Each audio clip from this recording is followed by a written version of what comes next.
देख रहे हैं तो स्क्वायर या रेक्टेंगल शेप दिख रहा है, पर वो क्या होता है, डी शेप का रहता है ऐसे, है ना। तो इस तरह का प्लेट होता है मेटल, जिसके बीच में क्या होता है, हॉलो सरफेस होता है, जहां पे वो चार्ज क्या कर सकता है, इंटर कर सकता है। अब वहां पे अगर हम क्या करें, इसे देखें तो इसका जो शेप होगा कुछ इस तरह का होगा, राइट। उसी तरह का मेटल का प्लेट एक इधर लगा जाता है ऐसे शेप का, और बिल्कुल सिमिलर उसी तरह का मेटल का प्लेट इधर भी लगाया जाता है, दूसरे साइड भी लगाया जाता है ऐसे। अब इनको जो डी जैसे दिख रहा है, इनका जो नाम होता है वो होता है क्या, डीज, राइट। इनको बोला ही जाता है क्या, डीज। यहां पे इसे हम क्या करते हैं, एक अल्टरनेटिंग करंट के साथ कनेक्ट कर देते हैं। जब हम इसे क्या करते हैं, अल्टरनेटिंग करंट के साथ कनेक्ट करते हैं, तो अल्टरनेटिंग करंट की प्रॉपर्टी होती है कि अपनी पोलैरिटी क्या करता रहता है, चेंज करता रहता है, अपना डायरेक्शन चेंज करता रहता है। अब जब इसमें हम क्या करेंगे, मान लो लेट्स से कि पहले इधर पे पॉजिटिव था और इधर पे क्या था, नेगेटिव, तो पॉजिटिव प्लेट से कनेक्टेड है और ये नेगेटिव प्लेट से कनेक्टेड है, तो एक इलेक्ट्रिक फील्ड जनरेट होगा जो जाएगा किधर से किधर, पॉजिटिव टू नेगेटिव। इस तरह का क्या होगा, हमारे पास इलेक्ट्रिक फील्ड होगा। ये भी ध्यान रखना है कि जो इलेक्ट्रिक फील्ड होगा वो कंडक्टर के अंदर में नहीं होगा। इलेक्ट्रोस्टैटिक शील्डिंग वाला पार्ट हमने देखा है, तो हमने ये देखा हुआ है कि कंडक्टर के अंदर में कोई इलेक्ट्रिक फील्ड नहीं होगा, तो बाहर में सिर्फ और सिर्फ क्या होता है, इलेक्ट्रिक फील्ड होता है। बिल्कुल उसी तरह से जहां जहां पे डीज प्रेजेंट है वहां पे क्या होता है, मैग्नेटिक फील्ड होता है, और ये मैग्नेटिक फील्ड जो है वो इसके परपेंडिकुलर है, इलेक्ट्रिक फील्ड के परपेंडिकुलर है। तो ये हमारे पास क्या हो गया, मैग्नेटिक फील्ड। इसी तरह से यहां पे भी उसी तरह का क्या होता है, मैग्नेटिक फील्ड होता है।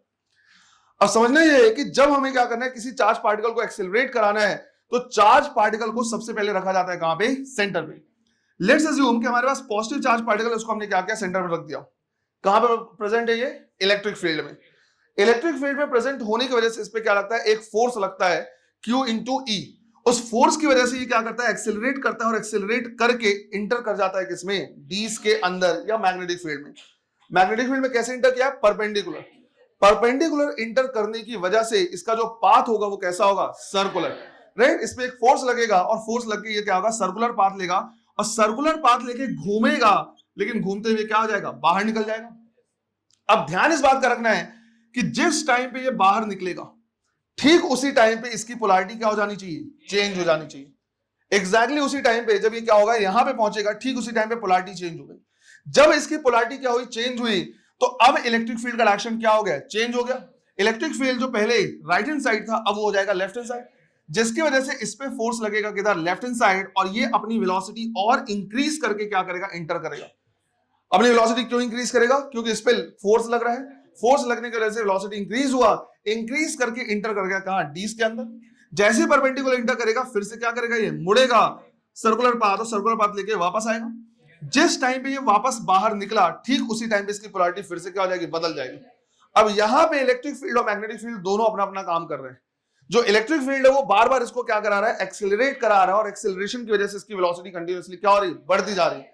और जैसे जैसे जब वो मैग्नेटिक फील्ड में जा रहा है, तो मैग्नेटिक फील्ड का काम उसको घूम के वापस लाना, तो ये उसको बाहर नहीं जाने दे रहा, बार बार घुमा के वापस ला रहा है, और बीच में जो इलेक्ट्रिक फील्ड है वो इसकी वेलोसिटी को कंटिन्यूअसली क्या कर रहा है, इंक्रीज कर रहा है। तो वेलोसिटी कंटिन्यूअसली बढ़ाता जा रहा है, और मैग्नेटिक फील्ड घुमा घुमा के क्या कर रहा है, वापस आ रहा है। अब यहां पे वर्क ये तभी कर पाएगा जब जिस टाइम पे एग्जैक्टली बाहर निकले, ठीक उसी टाइम पे इसकी पोलैरिटी बदलनी चाहिए। ऐसा नहीं होना चाहिए कि यहां तक निकल पाया कि पोलैरिटी बदली, वापस से अंदर चला गया। तो हमें इस बात का क्या करना है, ध्यान रखना है कि जब ये क्या करेगा, बाहर निकलेगा इस तरह से, ठीक उसी टाइम पे इनकी पोलैरिटी क्या होनी चाहिए, चेंज होनी चाहिए। अब ऐसा तब हो सकता है जब एसी की फ्रीक्वेंसी इसकी फ्रीक्वेंसी से क्या करे, मैच करे।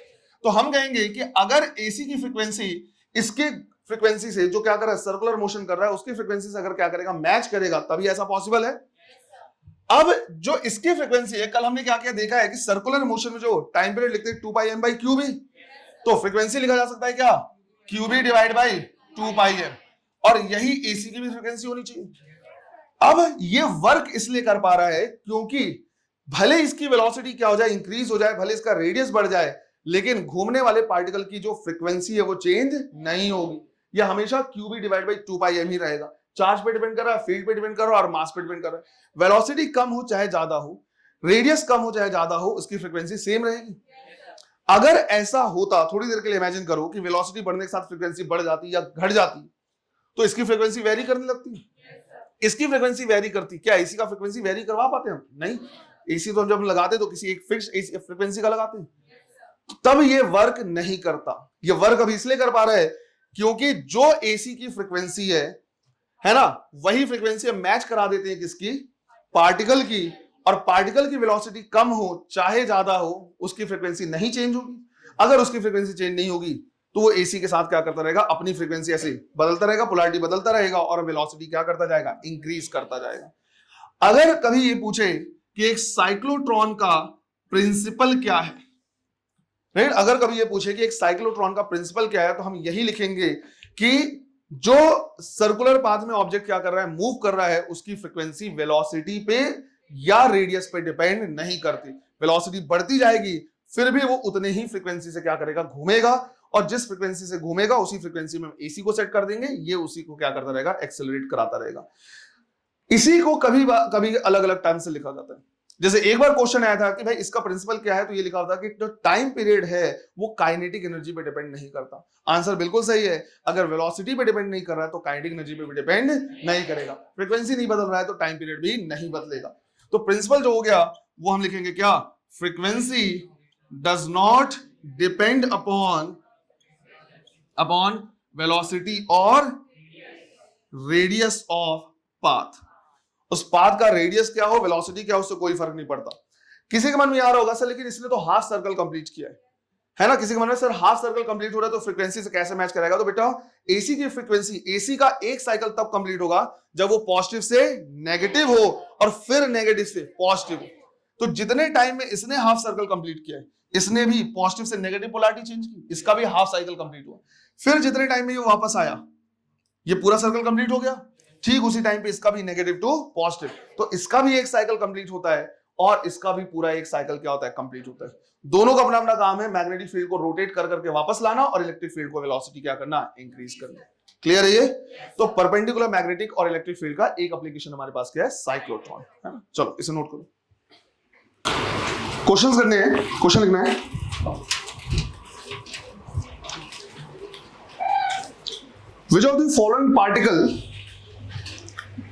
Which of the following particles will describe the smallest circle? Which of the following particles will describe the smallest circle when projected with same velocity? When projected with same velocity perpendicular to a magnetic field, perpendicular to a magnetic field. Option है electron, proton,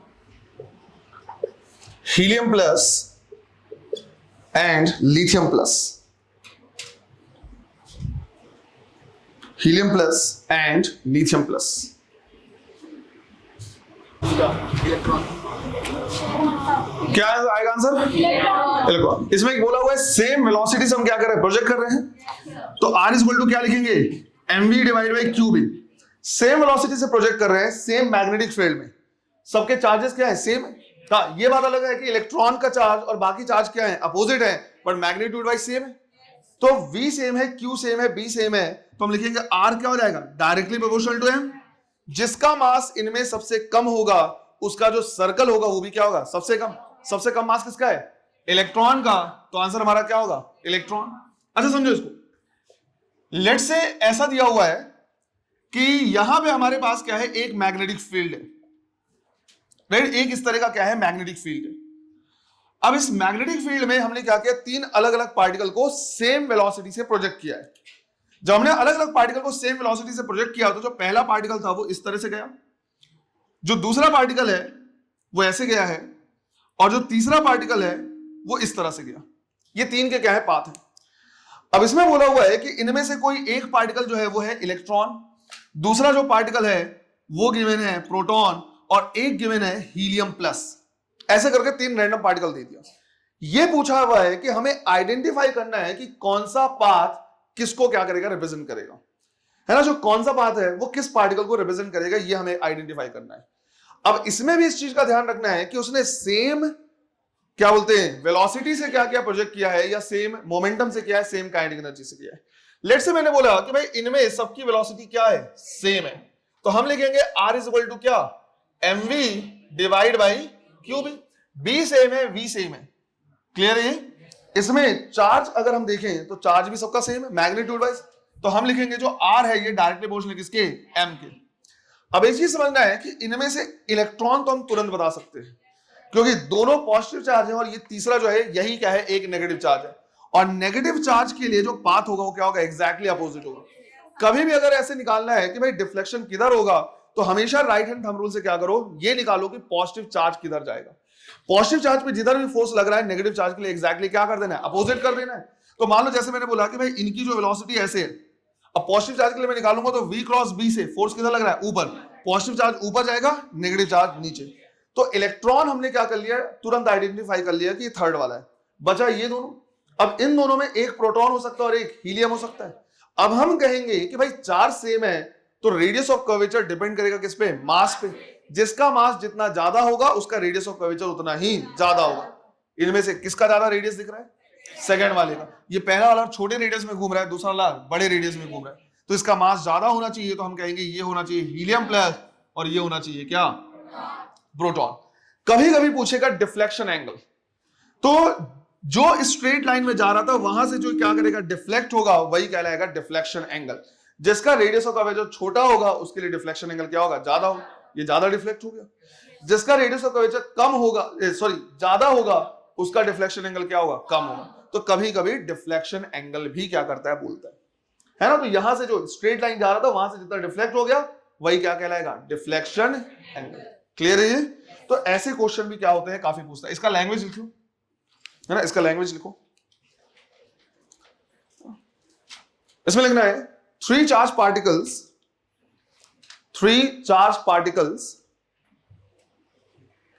electron, proton and helium plus, three charged particles electron, proton and helium plus are projected with same velocity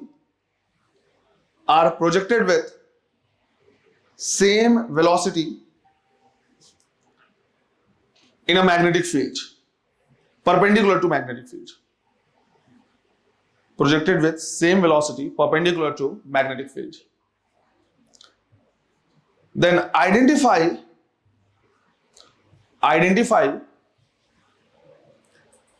which path represents which molecule या particle लिख लो, represents which particle. Draw कर लो जल्दी से।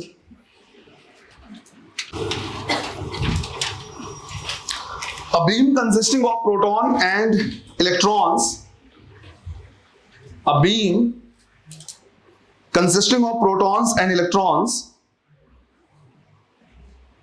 moving at the same speed,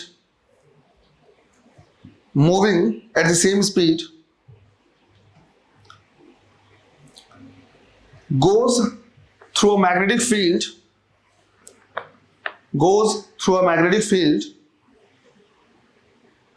perpendicular to beam, goes through a magnetic field perpendicular to the beam. First off, the protons and electrons,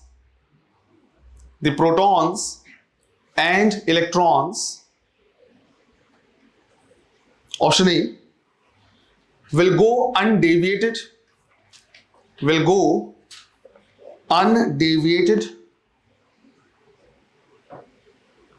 second, will be deviated by same angle,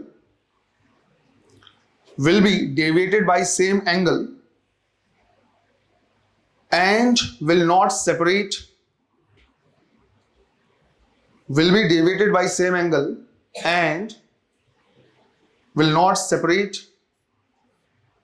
third, will be deviated by different angles, and hence separate,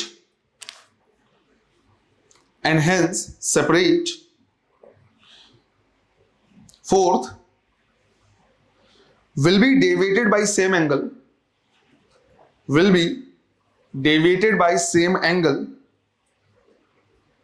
but will separate, but will separate. Question important mark करना है, बढ़िया question है, इस तरह करो। ध्यान से समझना इसमें, जैसे मान लो ये मैग्नेटिक फील्ड दिया हुआ है, अब बोला है इसमें एक प्रोटॉन जा रहा है और एक इलेक्ट्रॉन जा रहा है, कितने से जा रहा है, सेम वेलोसिटी। सिंस वेलोसिटी क्या बोला हुआ है, सेम बोला हुआ है, हम फॉर्मूला यूज करेंगे R is equal to mv/qb।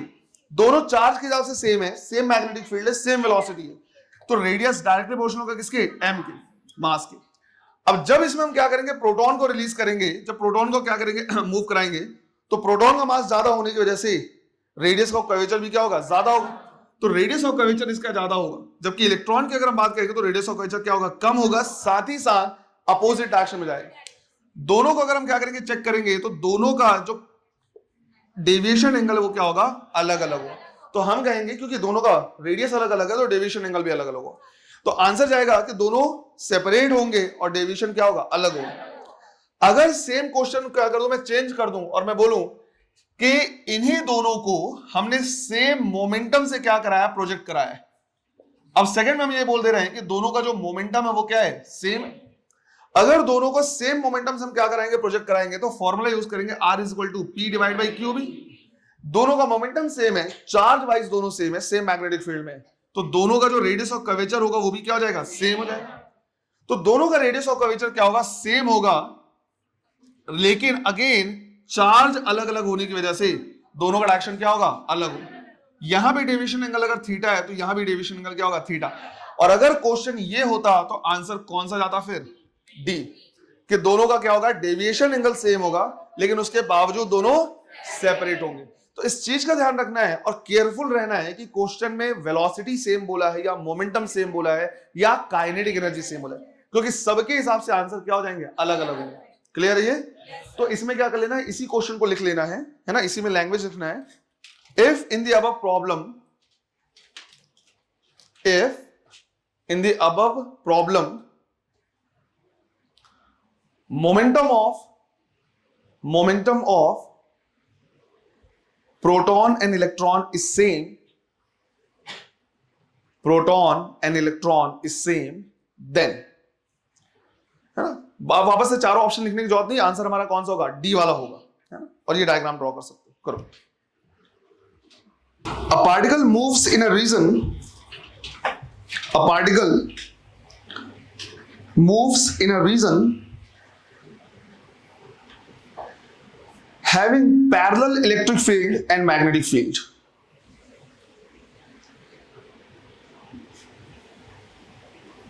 A particle moves in a region having parallel electric field and magnetic field. Full stop. At some instant,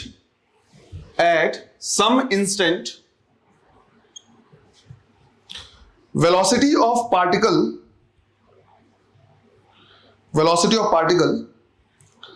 is perpendicular to field direction. At some instant, velocity of particle is perpendicular to field direction. The path of the particle will be पहला straight line,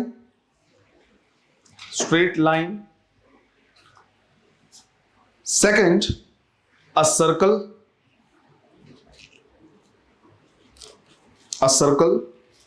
third a helix with uniform pitch,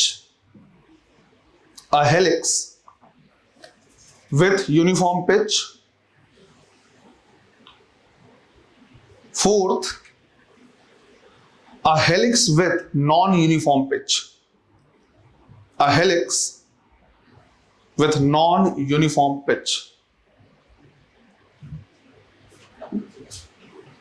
question important mark करना है, बढ़िया question करो इसे जी। इसमें बोला हुआ है कि हमारे पास parallel magnetic field as well as electric field available. थोड़ी देर के लिए मान के चलो कि अगर सिर्फ मैग्नेटिक फील्ड होता और एक पार्टिकल की वेलोसिटी परपेंडिकुलर टू फील्ड होता तो पाथ कैसा होता, सर्कुलर। यहां पे भी क्या है, जो मैग्नेटिक फील्ड है वो चाहेगा कि जो पाथ रहे वो कैसा रहे, सर्कुलर रहे। बट अब उस चार्ज पे इलेक्ट्रिक फील्ड की वजह से भी क्या लगेगा, फोर्स लगेगा, और इलेक्ट्रिक फील्ड की वजह से फोर्स किधर लगेगा, जिधर इलेक्ट्रिक फील्ड होगा उधर। जब ये क्या करेगा, मैग्नेटिक फील्ड जो है वो चाहेगा इसको सर्कुलर पाथ देना, जो इलेक्ट्रिक फील्ड है उसको स्ट्रेट लाइन में मूव कराना चाहेगा। तो जब जब ऐसा होता है पाथ कैसा होता है, हेलिकल, है ना, ये सर्कुलर पाथ भी होगा और आगे भी बढ़ेगा। बट जो वेलोसिटी है, पैरेलल वेलोसिटी जो इसको आगे लेके जा रहा है, अब वो कंटिन्यूअसली क्या होगा, इंक्रीज होगा। क्यों इंक्रीज होगा, क्योंकि उस पे फोर्स लग रहा है। इलेक्ट्रिक फील्ड जब फोर्स लगाएगा तो पैरेलल वेलोसिटी जो उसको आगे लेके जा रहा है वो कंटिन्यूअसली क्या होता जाएगा, बढ़ता जाएगा। और अगर वो कंटिन्यूअसली बढ़ता जाएगा तो इसका जो पिच होगा वो भी क्या होता जाएगा, बढ़ता जाएगा, है ना। तो जो पिच है वो धीरे धीरे क्या होता जाएगा, बढ़ता जाएगा। रीजन सिंपल है, पिच इज इक्वल टू लिखेंगे पैरेलल वाली वेलोसिटी जो आगे लेके जा रहा है मल्टीप्लाइड बाई टाइम, और जो पैरेलल वेलोसिटी है जो इसको आगे लेके जा रहा है वो कंटिन्यूअसली क्या हो रहा है, बढ़ रहा है, तो पिच भी बढ़ता रहेगा। और ये क्यों बढ़ रहा है, due to electrostatic force which is equal to Q into E। Clear है, ये सिंपल सा ऐसा। एक क्वेश्चन और लिखना है,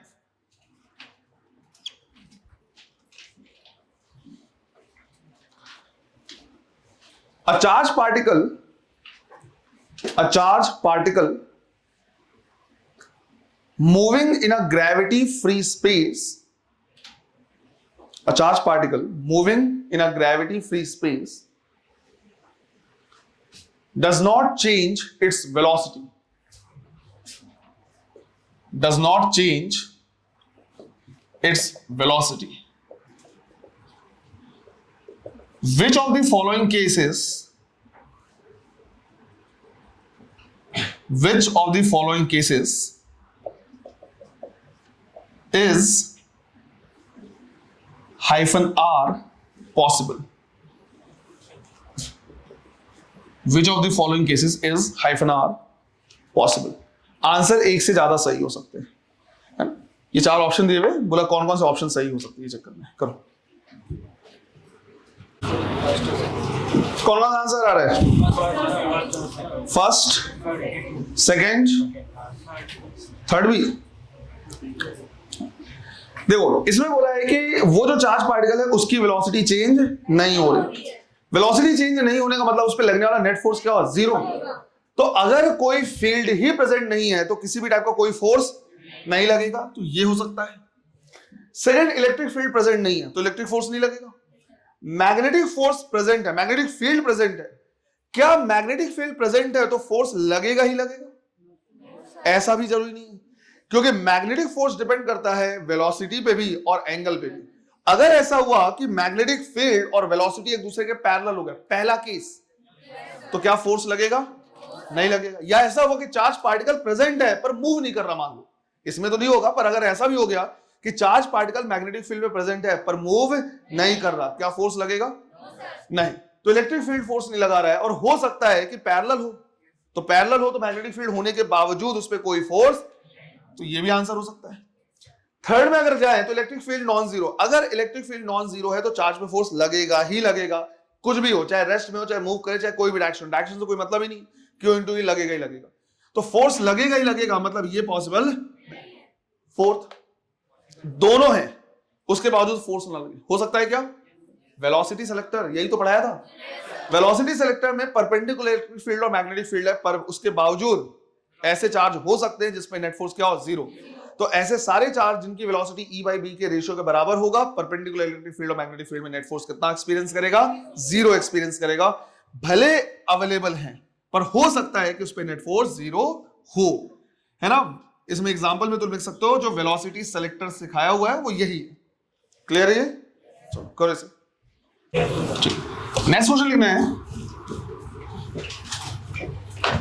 a charge particle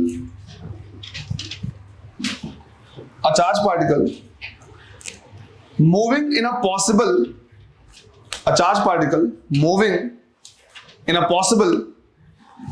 electric field and magnetic field,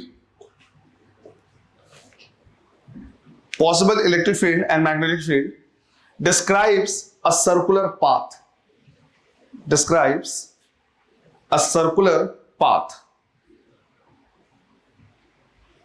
which of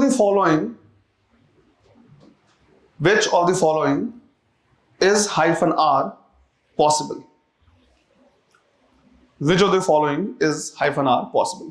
option वही चारों, ऑप्शन वही चारों करो। सर्कुलर पाथ कर पाएगा क्या? सर्कुलर मोशन करने के लिए सेंटीमीटर फोर्स रिक्वायर्ड है। सेंटीमीटर फोर्स मतलब एक ऐसा फोर्स चाहिए हमें जो हमेशा लगे किधर, टुवर्ड दी सेंटर, या फिर जिधर भी वेलोसिटी है उसके परपेंडिकुलर होना चाहिए। वेलोसिटी कैसा होता है, टेंजेंशियल, और सेंटीमीटर फोर्स कैसा होता है, रेडियल, ऐसा होना चाहिए। अब अगर कोई है ही नहीं तो कोई फोर्स लगेगा नहीं, और अगर कोई फोर्स नहीं लगेगा तो सर्कल में घुमाएगा कौन? तो पहला कंडीशन नहीं हो सकता। दूसरा कंडीशन, इलेक्ट्रिक फील्ड नहीं है, मैग्नेटिक फील्ड है। अगर मैग्नेटिक फील्ड में वेलोसिटी क्या हुआ, परपेंडिकुलर हुआ, तो सर्कुलर पाथ लेगा। सर्कुलर पाथ लेगा मतलब ये आंसर हो सकता है। थर्ड ये बोला हुआ है कि भाई यहां पे मैग्नेटिक फील्ड नहीं है, कौन है, सिर्फ electric field.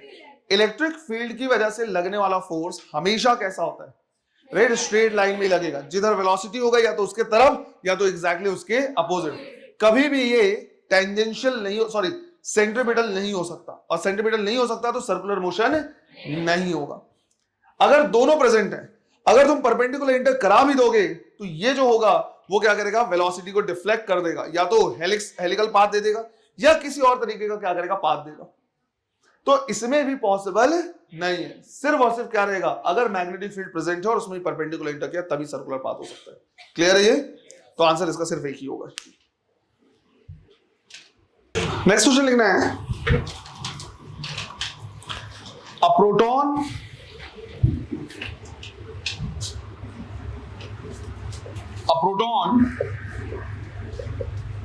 a deuteron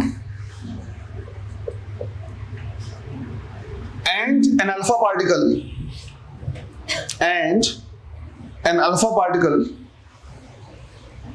is projected with same kinetic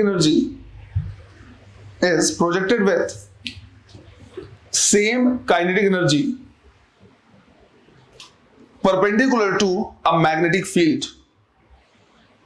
Projected with same kinetic energy perpendicular to a magnetic field. Full stop. Find the ratio of पहला rp by rd and second rp by r alpha where r is radius of circular path,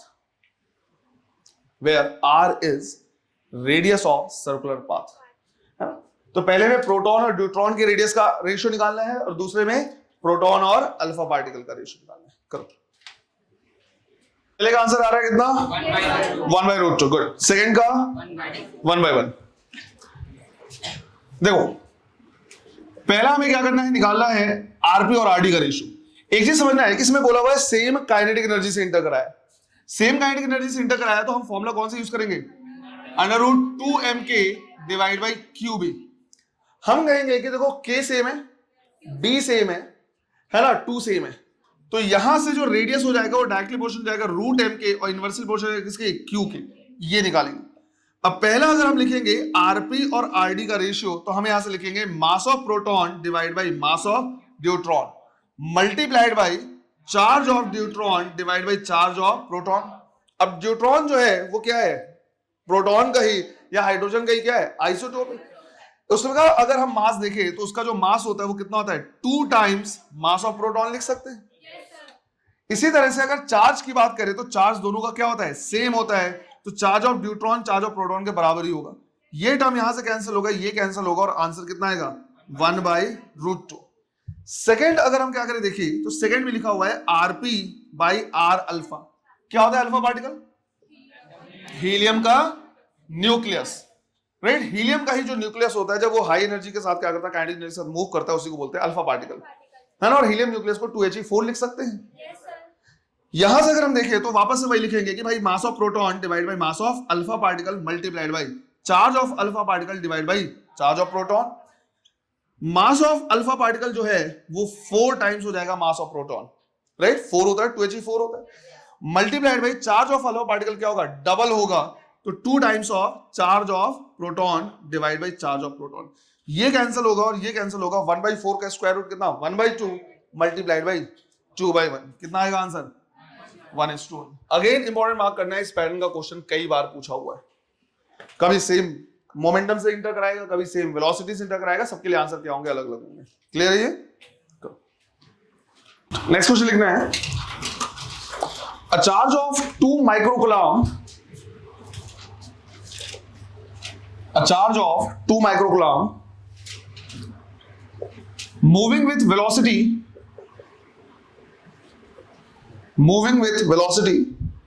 2 into 10 to the power 6 meter per second, 2 into 10 to the power 6 meter per second towards positive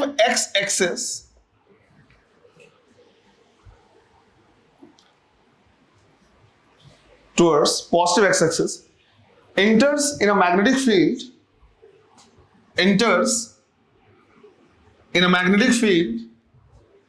which is given by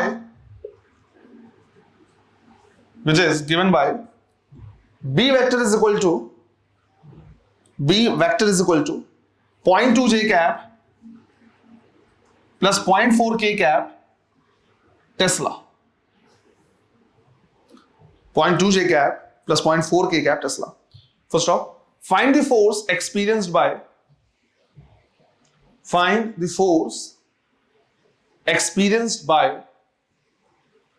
the charge. ऐसे question में पहले तुम क्या करोगे, option check करोगे कि जो option दिया हुआ है वो वेक्टर के ही फॉर्म में दिया है या मैग्नीट्यूड के फॉर्म में दिया है। अगर वेक्टर के फॉर्म में दिया तो क्रॉस प्रोडक्ट करके तुम वेक्टर के फॉर्म में छोड़ सकते हो। मैग्नीट्यूड के फॉर्म में दिया तो फिर वो स्क्वायर रूट करके क्या करोगे, मैग्नीट्यूड निकालोगे। क्लियर ये है ना? आंसर इस क्वेश्चन में तुमको वेक्टर के फॉर्म में देना है। चलो करो।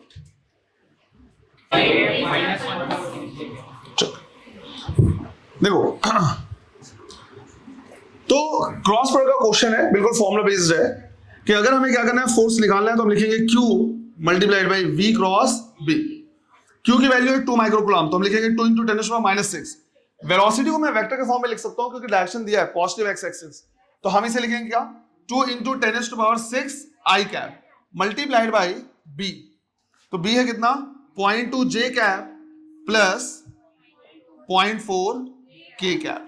ऐसे अब एक चीज समझना है, पहले हम इसको इसके साथ क्या कर सकते हैं, मल्टीप्लाई कर सकते हैं। एक स्केलर क्वांटिटी को वेक्टर के साथ डायरेक्ट मल्टीप्लाई कर सकते हो। जैसे कहीं पे अगर दिया है 3i कैप मल्टीप्लाइड बाई 2 तो उसको तुम सीधा 6i कैप लिख सकते हो, कोई वो नहीं है। तो अगर मैं इसे इसके साथ मल्टीप्लाई करूंगा तो 10 to the power 6 और -6 कैंसिल होगा, ये हो जाएगा कितना 4i cap multiplied by 0.2 j cap plus 0.4। कितने मल्टीप्लीकेशन है, सिर्फ 2, इसको इनके साथ और इसको इसके साथ मल्टीप्लाई करना। तो इसके लिए हम मैट्रिक्स यूज नहीं करेंगे। अगर नंबर ऑफ मल्टीप्लिकेशन ज्यादा होते तो हम क्या करते हैं, मैट्रिक्स वाला मेथड यूज करते हैं। यहां मैट्रिक्स अननेसेसरली लेंदी होगा, डायरेक्ट यूज किया जा सकता है। ये याद आ रहा है कुछ, आई कैप जे कैप के कैप ऐसे यूज करना है। यहां पे पहले मल्टीप्लाई करेंगे तो ये हो जाएगा 4 into 0.2 कितना 0.8, फिर आई क्रॉस जे क्या दे देगा के कैप, तो यहां पे हमने लगा दिया के कैप। फिर 4 into 0.4 कितना 1.6, फिर आई क्रॉस के जाएंगे तो क्या आएगा -j। अगर -j है तो यहां पे माइनस लगा देंगे, यहां पे j लगा देंगे। ये आ गया हमारा आंसर किसके फॉर्म में, वेक्टर के फॉर्म में। इन केस अगर वेक्टर के फॉर्म में आंसर नहीं दिया है, मैग्नीट्यूड गिवन है, तो 0.8 का स्क्वायर प्लस 1.6 का स्क्वायर रूट करके क्या कर लेंगे, निकाल लेंगे। क्लियर है ये? लेट्स से यहां पे यूनिफॉर्म मैग्नेटिक फील्ड इस तरह से क्या है, गिवन है ना, डॉट में है, बाहर के साइड आ रहा है, और मैग्नेटिक फील्ड दिया हुआ है लेट्स से 0.1 टेस्ला। अब इसके ऊपर में एक हमारे पास स्क्वायर फ्रेम रखा हुआ है, ऐसे एक इस तरह का स्क्वायर फ्रेम रखा हुआ है जिसका जो साइड है वो है 20 सेंटीमीटर ऐसे, और ये पूरा का पूरा जो स्क्वायर फ्रेम है वो कहां रखा हुआ है, इस तरह के मैग्नेटिक फील्ड में। मान लो मैंने बोला कि भाई ये ए है, ये बी है, ये सी है और ये डी है। इधर से 2 एम्पियर करंट आ रहा है और यहां से 2 एम्पियर करंट क्या कर रहा है, निकल रहा है। तो डी की तरफ से एंटर किया, बी की तरफ से क्या करके निकल गया। क्वेश्चन ये पूछा है कि तुम्हें हर फेस में या हर साइड में क्या है, कितना कितना फोर्स लग रहा है वो तुम्हें निकालना है ना। तो ये जो पूरा का पूरा मैग्नेटिक फील्ड है वो कैसा है, डॉट है, ये ध्यान रखना, इस तरह से बाहर की तरफ है। क्लियर है ये? तो क्वेश्चन है find the forces on each sides, और तुम्हें दोनों चीजें निकालनी है, magnitude as well as direction. Simple सा क्वेश्चन है, करो। ओवरऑल इसमें नहीं निकालना है, ईच साइड में निकालना है ना? बाकी ओवरऑल ठीक है। 0.02 न्यूटन है ना? देखो क्वेश्चन बिल्कुल सिंपल सा है। यहां से अगर 2 एम्पियर करंट आया और यहां से निकल रहा है तो उसके बाद दो रास्ते हैं। ये जो दोनों वायर हैं इनका जो रेसिस्टेंस होगा वो क्या होगा, सेम होगा, क्योंकि वायर का लेंथ सेम है, सेम क्रॉस सेक्शन एरिया से बना हुआ है। तो अगर दोनों का रेजिस्टेंस सेम है और दोनों किसमें लगे हैं, पैरेलल में, तो जो करंट होगा वो दोनों में क्या होगा, डिवाइड हो जाएगा, equal equal.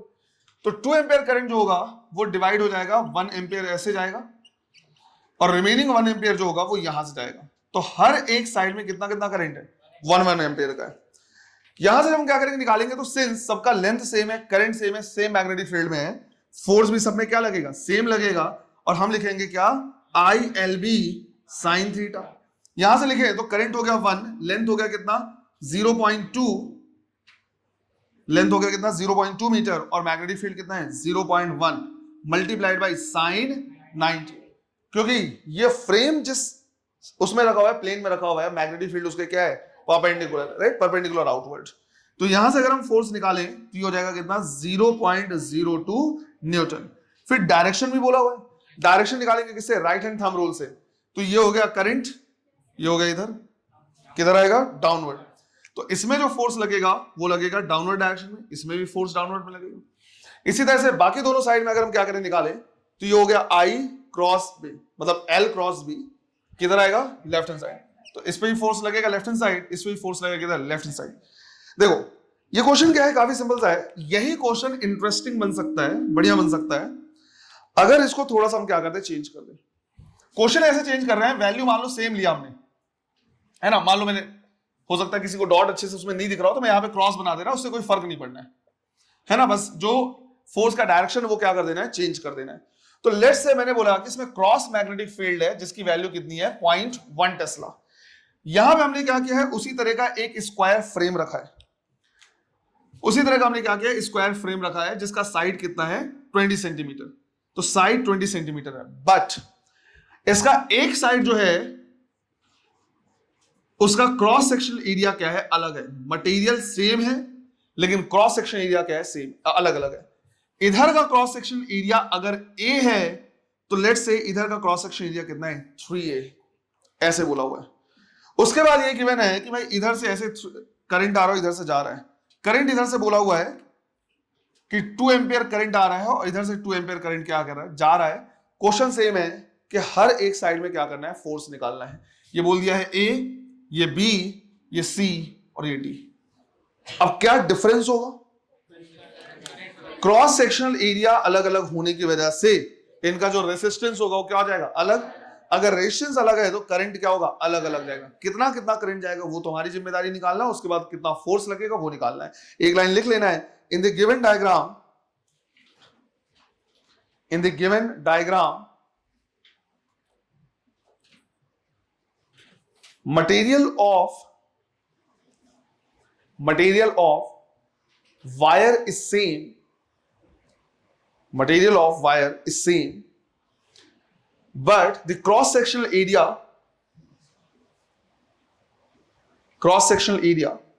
of side ABC, of side ABC is thrice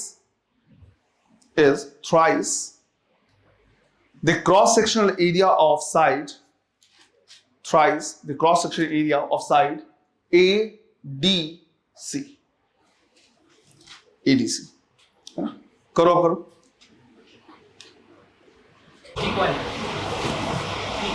ठीक वाले में, अच्छा ठीक।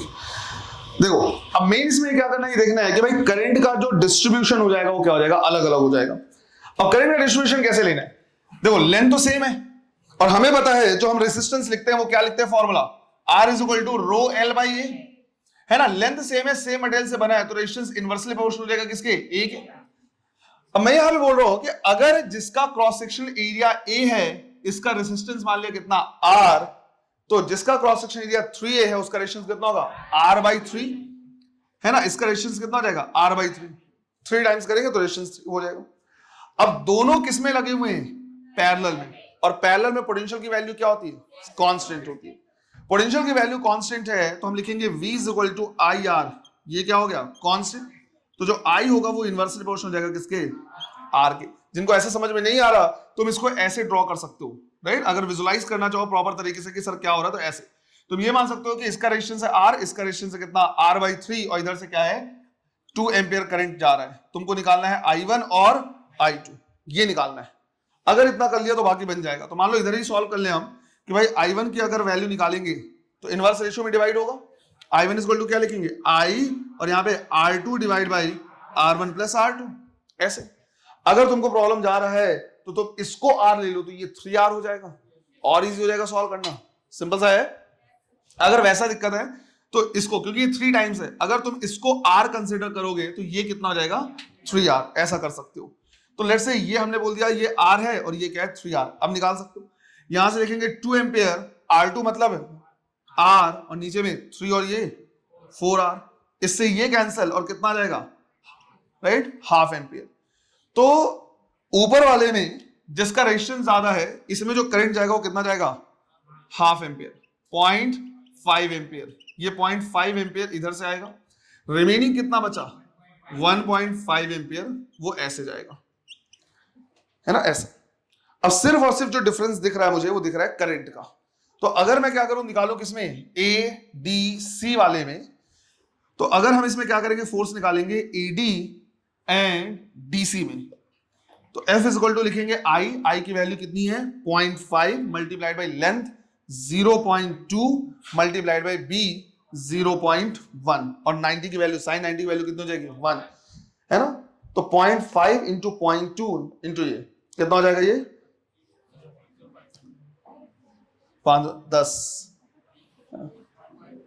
0.001, एक और आएगा बेटा, क्योंकि देखो ऐसे लिख सकते हो 5 इंटू 2 कितना हो गया 10 हो गया। अब 10⁻⁻⁻1 10⁻⁻1 10⁻⁻1 मतलब 10⁻³ तो 10 इंटू 10⁻³ 10⁻², न्यूटन, 0.01 ही आएगा। क्लियर है ऐसे। इसी तरह से अगर हम निकालें किसमें, AB एंड BC में, AB और BC की अगर हम बात करें तो फोर्स चेंज हो जा रहा है, ये वो हो जाएगा 1.5 मल्टीप्लाइड बाई 0.2 मल्टीप्लाइड बाई 0.1, ये हो जाएगा कितना 3 इंटू 10⁻⁻² न्यूटन या 0.03 न्यूटन। रहा डायरेक्शन का, डायरेक्शन निकाल सकते हैं, जैसे अगर निकालेंगे तो ऊपर आएगा, इसमें भी ऊपर आएगा, और इनमें अगर हम निकालेंगे तो राइट हैंड साइड आएगा, एग्जैक्टली उसका उल्टा हो जाएगा। क्लियर है ये। थोड़ा सा ये इंपॉर्टेंट इसलिए हो जा रहा है क्योंकि अगर कभी ऐसा दे देगा कि इनका क्रॉस सेक्शन एरिया अलग अलग है तो वहां पे करंट इलेक्ट्रिसिटी का भी प्रॉपर कॉन्सेप्ट लगाना पड़ेगा। क्लियर, चलो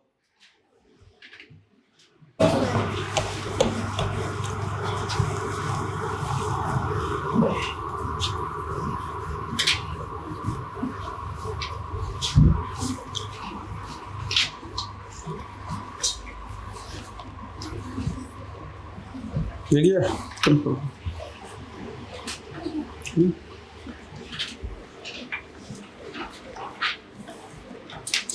इसको करते रहो। नेक्स्ट क्वेश्चन लिखो, a semicircular loop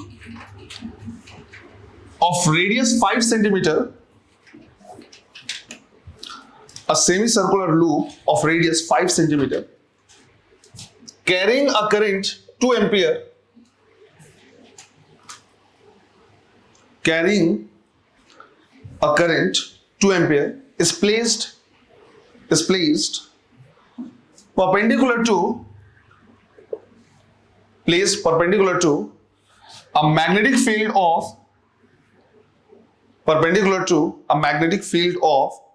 0.1 Tesla. Find the force experienced by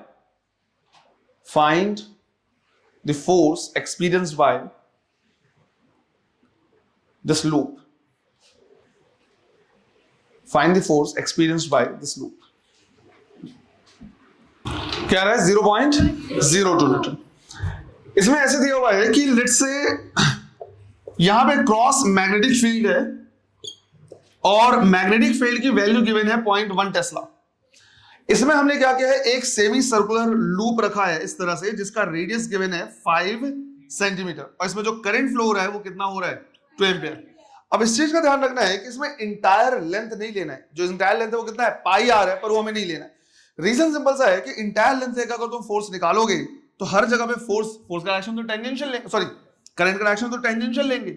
हर जगह पे जब तुम क्या करोगे फोर्स निकालोगे तो जो डायरेक्शन ऑफ फोर्स होगा वो इस तरह से होगा ऐसे, और इनका रिजल्टेंट तुम नहीं निकाल पाओगे डायरेक्ट। एनीवे इसका जो रिजल्टेंट होगा, क्योंकि हर जगह पे फोर्स का डायरेक्शन अलग अलग होगा, इनका जो रिजल्टेंट होगा वो बिल्कुल वही होगा जो इतने लेंथ पे लगने वाले फोर्स के बराबर होगा। तो हमें क्या करना है, इसमें इफेक्टिव लेंथ लेना है ना। इसमें जो हमें लेना है वो क्या लेना है, इफेक्टिव लेंथ। तो इसका जो इफेक्टिव लेंथ होगा वो हो जाएगा कितना 2r के बराबर, तो ये हो जाएगा 10 सेंटीमीटर या 0.1 मीटर। फिर फोर्स आसानी से आ जाएगा, हम लिखेंगे ILB साइन थीटा। करंट है हमारे पास 2 एम्पियर, लेंथ हो गया 0.1 मल्टीप्लाइड बाई बी की वैल्यू 0.1 और साइन 90, तो आंसर हो जाएगा 0.02 न्यूटन। ऐसे ये क्वेश्चन सिंपल इसीलिए कि इफेक्टिव लेंथ तुमको क्या करना लेना है, शायद लास्ट क्लास में बता भी दिया था मैंने, है ना। वैसे a charged particle is accelerated through a potential difference of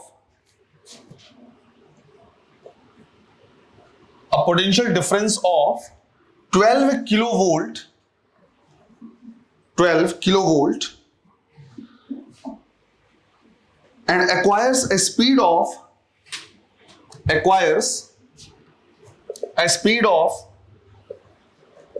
10 to the power 6 meter per second. 10 to the power 6 meter per second. It is then injected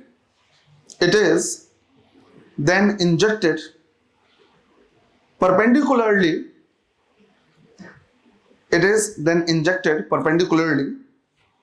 into a magnetic field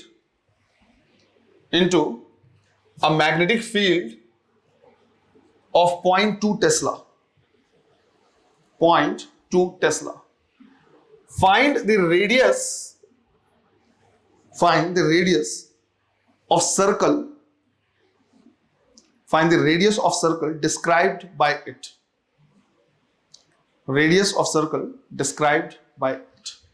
है ना। यहां पे मैंने पूरा V नहीं लिखा है क्योंकि V और V से कंफ्यूजन हो सकता है, तो पोटेंशियल डिफरेंस वाले को वोल्टेज लिख दिया मैंने, है ना, और जो वेलोसिटी है उसको सिंपल V लिख दिया। करो, ट्राई करो एक बार। देखो मुझे क्या करना है, ये निकालना है कि इसका रेडियस कितना होगा। तो रेडियस का फॉर्मूला क्या है, mv डिवाइड बाई qb। दिक्कत ये है कि b दिया हुआ है, v दिया हुआ है, m और q का आता पता नहीं है। अब अगर ये नहीं पता है तो रेडियस कैसे निकालेंगे, तो उसके लिए बोला हुआ है कि 12 किलो वोल्ट के पोटेंशियल डिफरेंस हमने इसको क्या किया है, एक्सेलरेट कराया है। तो यहां पे जो भी उसके पास पोटेंशियल एनर्जी होगा वो कन्वर्ट होगा किसमें, काइनेटिक एनर्जी में। और पोटेंशियल एनर्जी क्या होगा, Q इंटू वोल्टेज, वही कन्वर्ट हो जाएगा किसमें, हाफ mv स्क्वायर में, है ना। यहाँ पे v नहीं लिखा, अदरवाइज कंफ्यूजन हो सकता है। तो Q इंटू वोल्टेज कितना होगा, हाफ mv स्क्वायर के बराबर।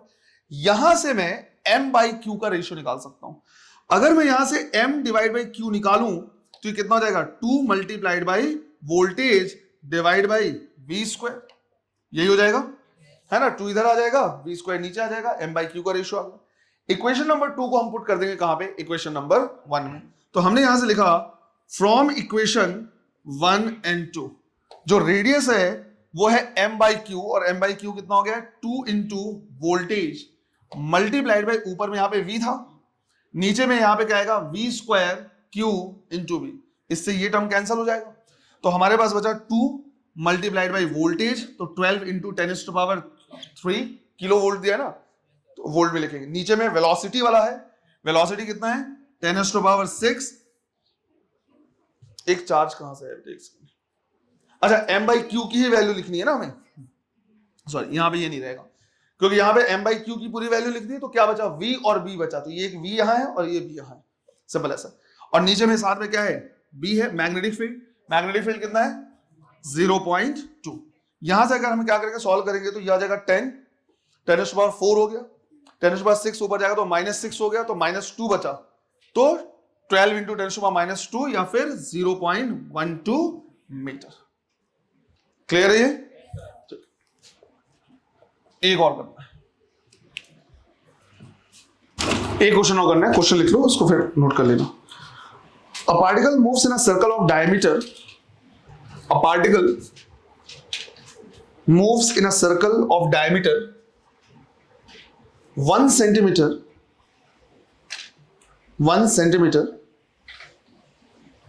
under the action of magnetic field. Under the action of magnetic field 0.4 Tesla.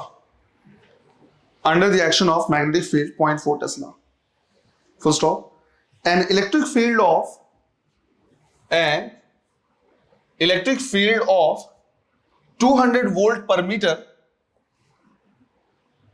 Electric field of 200 volt per meter makes the path straight. Makes the path straight. Full stop. Find the charge by mass ratio.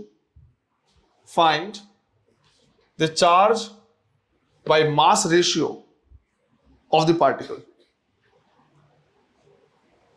Charge by mass ratio of the particle. करो से। देखो, circular path में घूम रहा है तो radius हम निकालेंगे कैसे, mv/qb से, और हमें आंसर देना है किसका, चार्ज बाय मास रेशियो का। तो यहां से चार्ज बाय मास अगर हम क्या करेंगे, निकालेंगे q/v, तो हो जाएगा v/rb। दिक्कत ये है कि रेडियस तो गिवन है 0.5 सेंटीमीटर, अगर डायमीटर 1 सेंटीमीटर है तो रेडियस 0.5 सेंटीमीटर। मैग्नेटिक फील्ड की वैल्यू गिवन है बट वेलोसिटी नहीं पता। लेकिन इसमें एक हिंट दिया हुआ है कि जब हम इतना इलेक्ट्रिक फील्ड क्या करते हैं, अप्लाई करते हैं, तो जो पाथ होता है वो स्ट्रेट हो जाता है। मतलब जैसे जैसे घूम रहा था, जिधर है उधर ही चला जाएगा। किसी भी पार्टिकल का, ये चार्ज पार्टिकल का पाथ स्ट्रेट तब हो सकता है जब उस पर लगने वाला नेट फोर्स कितना हो जाए, 0 हो जाए। वो जिस पाथ में उसी पाथ में चला जाएगा। और जब लगने वाला नेट फोर्स 0 होगा तो उस टाइम पे वेलोसिटी कितना हो जाएगा, E/b के बराबर। तो यहां पे हम क्या करेंगे, वही लिखेंगे, हम लिखेंगे E/, ये हो जाएगा rb²। अब अगर हम सॉल्व करें तो इलेक्ट्रिक फील्ड गिवन है कितना, 200, रेडियस कितना है 0.5 सेंटीमीटर, तो हम लिख सकते हैं 5 × 10⁻³ मल्टीप्लाइड बाय b का स्क्वायर करेंगे तो 0.16 ये हो जाएगा, है ना। 0.4 का स्क्वायर करेंगे तो इतना। इसको अगर सॉल्व करें तो ये आंसर आना चाहिए 2.5 × 10⁵ यूनिट क्या लिखेंगे, कूलम पर किलोग्राम। क्लियर है ये हमने पढ़ा है अभी तक किसके बारे में, फोर्स के बारे में, है ना। मैग्नेटिक फील्ड की वजह से जो फोर्स लग रहा है वो। नेक्स्ट क्लास में हम क्या करेंगे, देखेंगे मैग्नेटिक फील्ड के बारे में, वो देखेंगे बायोट-सैवर्ट लॉ से, है ना। बायोट-सैवर्ट लॉ जो है वो बताता है कि मैग्नेटिक फील्ड कैसे निकालना है किसी भी वायर से। क्लियर है ये? चलो टेस्ट की तैयारी हो गई है, ठीक है। इस बार क्या रहा है, कैपेसिटेंस और सर्कुलर मोशन। अगला जो तुम्हारा टेस्ट होगा वो current electricity plus NLM and friction. उधर सर्कुलर मोशन के आगे एनएलएम फ्रिक्शन है, क्योंकि देखो जितना कम अभी पढ़ोगे बाद में जाके उतना ज्यादा टेंशन होगा। अब एनएलएम वाला पार्ट ऐसा है कि ऑलमोस्ट तुमने 2 बार या 3 बार पढ़ लिया है, तो ऐसा नहीं कि उसको बार बार पढ़ने की जरूरत पड़ेगी। तो ज्यादा बेटर है, ज्यादा फोकस तुम्हारा किस पे रहेगा, फ्रिक्शन पे रहेगा, है ना। तो इस बार का टॉपिक रहेगा तुम्हारा वो रहेगा एक इधर से क्या बोलते हैं, इधर 12th वाले पार्ट से करंट इलेक्ट्रिसिटी और 11th वाले पार्ट से एनएलएम एंड फ्रिक्शन। तो फ्रिक्शन तक ये कंप्लीट हो जाएगा। अगले बार जो फिर उधर वर्क और एनर्जी आ जाएगा और इधर पे मैग्नेटिक इफेक्ट ऑफ करंट आ जाएगा। क्लियर है ये? चलो थैंक यू।